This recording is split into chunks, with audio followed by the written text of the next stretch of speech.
तो दोस्तों नमस्कार, मैं हूं अनिल और रेसलिंग सुपर धमाल में आपका स्वागत है। तो दोस्तों सबसे पहले हम शुरुआत करेंगे सोलो सिकोआ के रिएक्शन से। आपको बता दें सोलो सिकोआ ने एक स्टेटमेंट दी है जिसके बारे में मैं बात करना चाहूंगा, जो कि मुझे लगता है बहुत ज्यादा इंपॉर्टेंट भी है। आपको याद दिला दें कि सोलो सिकोआ इस समय यूएस चैंपियन है और उनकी एमएफटी यानी कि माय फैमिली ट्री काफी ज्यादा ताकतवर नजर आ रही है। आपको बता दें according to Solo Sikoa, his clash with Roman Reigns over the Ulafala on the Raw on Netflix debut was nowhere near close to being the end of the Bloodline story।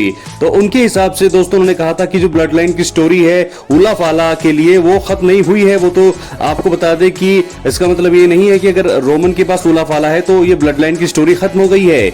उनका कहना है कि ये थर्ड इनिंग है, तीसरी पारी है जो Bloodline स्टोरी की है, जो मुझे लगता है Bloodline सिविल वॉर गेम्स में आने वाली है। और ये स्टेटमेंट है सोलो सिकोआ का रोमन रेंस के लिए कि Bloodline की स्टोरी खत्म नहीं हुई है और वो ललकार रही है रोमन रेंस को। तो दोस्तों ऐसे में मुझे लगता है कि इस समय जो सोलो सिकोआ की ब्लड लाइन है काफी ज्यादा मजबूत नजर आ रही है। और हाल ही में सैमी ज़ेन का भी इनके साथ मैच हुआ था तो सैमी ज़ेन को विक्ट्री मिली थी, लेकिन अब जाकर के मुझे लगता है कि Solo Sikoa claims that the blood line story line is in the third inning as we are just getting started. ये कहा है, पहली बार मैंने स्टेटमेंट आपको बताया लेकिन ये भी उन्होंने कहा है। तो रोमन रेंस का फैक्शन एक बार फिर से तैयार हो रहा है क्योंकि जेकब फाटू है उसमें, तो जेकब फाटू की हेल्प करने वो जरूर आएंगे। जिमी ऊसो और जेकब फाटू दो ही लड़ते हुए नजर आ रहे हैं।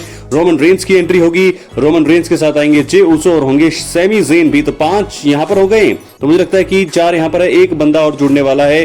वो कौन होगा वो देखने वाली बात होगी। अगर सैमी ज़ेन नहीं होते हैं तो जिला फाटू का डेब्यू कराने का बहुत ही बढ़िया तरीका है ये blood line civil war games में, जो सर्वाइवर सीरीज में देखने को मिलने वाला है। जी हां दोस्तों, ब्लड लाइन की स्टोरी लाइन अभी खत्म नहीं हुई है और आपको बता दें कि सर्वाइवर सीरीज वॉर गेम्स में हम देखने वाले हैं तीसरा chapter blood line civil war games का। लगातार 2 साल हमने वॉर गेम्स देखी है और ब्लड लाइन की, और इस बार भी हम सिविल वॉर गेम्स देखने वाले हैं ब्लड लाइन की। तो कमाल का प्रदर्शन करने की उम्मीद यहां पर एक बार फिर सोलो सिकोआ बता रहे हैं कि वो जीतेंगे और रोमन रेंस की ब्लड लाइन को धराशायी करेंगे। लेकिन मुझे ऐसा लगता है कि रोमन रेंस की ब्लड लाइन और भी ज्यादा मजबूत नजर आएगी। एक तो द ऊसोस होंगे, जिमी ऊसो और जे ऊसो, रोमन रेंस हैं, उनके साथ होंगे मुझे लगता है जेकब फाटू तो हैं ही, तो 4 हो गए। अगर सैमी ज़ेन नहीं जुड़ते तो मुझे लगता है कि जिला फाटू का डेब्यू कराने का सबसे बढ़िया तरीका होगा। तो 5-on-5 survivor series war games जो होगा सैन डियागो में 29 नवंबर को, उस सब के लिए आप हो जाइए तैयार क्योंकि रोमन रेंस का यहां पर मुकाबला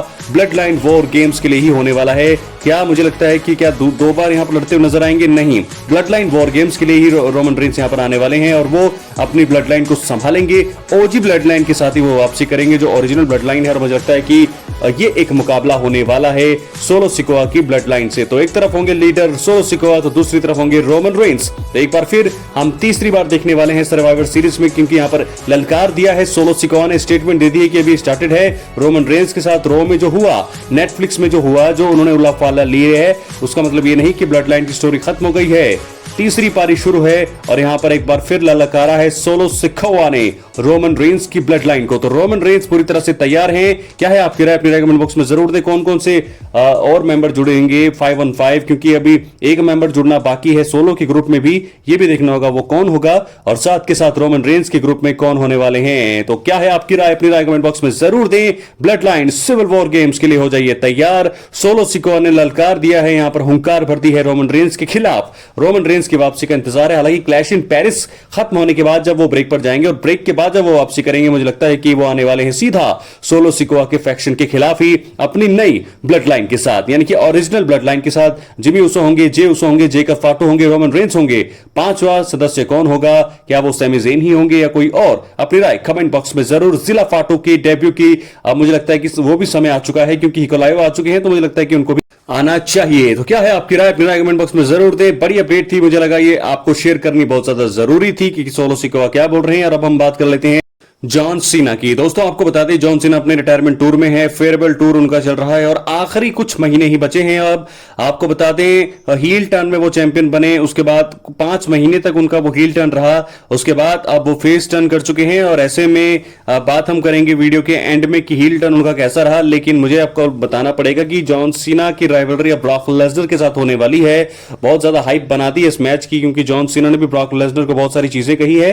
उन्होंने कहा है कि जरूर वो ब्रॉक लेसनर से डरते हैं, लेकिन वो ब्रॉक लेसनर से इतना भी नहीं डरते हैं कि वो स्टेप बैक करे, पीछे हट जाएं, क्योंकि जॉन सीना वो नाम है जिसके खिलाफ भी उनकी राइवलरी होती है, उनके सामने जॉन सीना प्रॉब्लम रहती है। तो ये कहना है जॉन सीना का।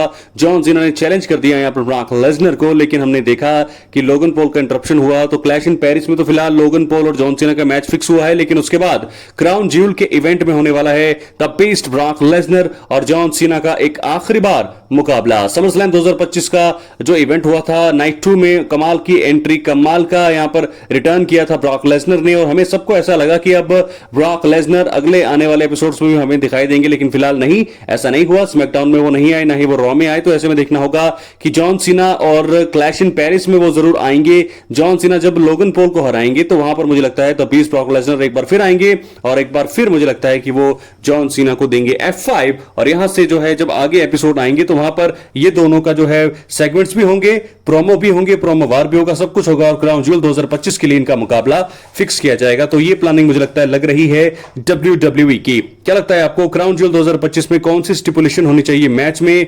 क्या होगी स्ट्रीट फाइट, क्या होगा स्टील केज मुकाबला? बहुत सारे कयास है, लेकिन ये मुकाबला आखिरी होने वाला है। अभी भी दोस्तों मुझे नहीं पता कि जीतेगा कौन, लेकिन एक तगड़े मुकाबले के लिए आप हो जाइए तैयार। स्टील केज होगा, स्ट्रीट फाइट होगा, या कोई भी हो सकता है, लेकिन बहुत बड़ा मुकाबला होगा जॉन सीना के करियर का आखिरी मुकाबला ब्रॉक लेसनर के साथ। अब आपको बता दें कि हील टर्न के दौरान कैसे थे जॉन सीना और अब कैसे हैं। 5 महीने तक तकरीबन उनका हिल टर्न रहा, बहुत ही जबरदस्त उनका हिल टर्न था। ऐसा लग रहा था कि वो सारी चीजें जो है अपने हिसाब से चलाएंगे, उनका हिल टर्न बहुत ही खतरनाक होगा, ज्यादा ताकतवर होगा, लेकिन ऐसी कुछ चीजें दोस्तों हमें दिखाई नहीं दी। अगर रॉक उनके साथ रहते तो मैं आपको बता सकता हूं कि बहुत ही खतरनाक हील किरदार उनका होता। शुरुआत की जब 2 महीने हुए, जब वो चैंपियन बने WWE में, रेसलमेनिया में दोस्तों चैंपियन बने जरूर वो, लेकिन रेसलमेनिया मुझे बहुत ही ज्यादा खराब और बेकार लगा, क्योंकि वहां ना रॉक आए ना ट्रेविस स्कॉट आए। एलिमिनेशन चेंबर के बाद ये दोनों दिखाई नहीं दिए, जो कि मुझे लगता है बहुत ही खराब प्लानिंग यहां पर WWE ने करके दिखाई है। अगर रॉक और ट्रेविस स्कॉट जॉन सीना के साथ होते तो बहुत ही अच्छा लगता। हालांकि रेसलमेनिया में ट्रेविस स्कॉट आए थे, लेकिन उसका इतना इंपैक्ट पड़ा नहीं, और मुझे लगता है कि हील रन जो 5 महीने का था जॉन सीना का, वो इतना कारगर साबित नहीं हुआ। उस हील रन के दौरान वो सिर्फ चैंपियन बने हैं, जो 17 टाइम चैंपियन उनको बनना था वो बने हैं। तो ऐसे में दोस्तों उसके अलावा बहुत सारी चीजें होनी चाहिए थी जो नहीं हुई हील रन के दौरान। मुझे लगता है कि ये कामयाब नहीं हुआ उनका हील रन। आपको क्या लगता है अपनी राय कमेंट बॉक्स में जरूर दें। अगर हील रन उनका कामयाब होता तो जरूर इसको कंटिन्यू किया जाता समर स्लैम के बाद भी, लेकिन ऐसा नहीं हुआ। और समर स्लैम से पहले ही बेबी फेस टर्न कर लिया था यहां पर जॉन सीना ने, और उसके बाद जैसे ही बेबी फेस टर्न उन्होंने किया, कोडी रोड से वो हार गए। तो जब भी फेस टर्न में जॉन सीना आखिरी समय में है अपने करियर के, वो लगातार हार रहे हैं, और समर स्लैम में भी उनको हार का सामना करना पड़ा है। ये भी एक बहुत बड़ी बात है सीना के करियर के लिए। मुझे लगता है कि ये कुछ चीजें सही नहीं है, और जब भी फेस टर्न में वो काम कर रहे हैं आजकल आखिरी समय में, तो वो हार रहे हैं। जरूर बीच में पुश मिला जब वो हील टर्न बने, उनको जिताया गया, लेकिन अब दोबारा से उनकी हार शुरू हो गई है। तो ब्रॉक लेसनर के सामने उनका मुकाबला है। बेबी फेस के दौर पे वो अपनी अब जो करियर है खत्म करेंगे। मुझे लगता है कि क्या वो हार के साथ ही खत्म करेंगे, क्योंकि लगातार उनको हार मिल रही है, और ब्रॉक लेसनर के सामने उनका जीतना तो दोस्तों बहुत ज्यादा मुश्किल है, खास तौर पर अगर वो बेबी फेस हैं तो। और उसके बाद जब 2 या 3 मैच उनके बचे हैं, किसके साथ होंगे, क्या वो भी वो हारेंगे? तो ऐसे में दोस्तों उनकी लेगेसी बर्बाद होगी अगर वो हार करके जाएंगे। क्या लगता है आपको? अपनी राय कमेंट बॉक्स में जरूर दें। चैनल पर नए सब्सक्राइब करें दोस्तों, एक्टिव रहें, सब्सक्राइब करके रखें। मिलते हैं अगली वीडियो में, तब तक के लिए बहुत बहुत धन्यवाद।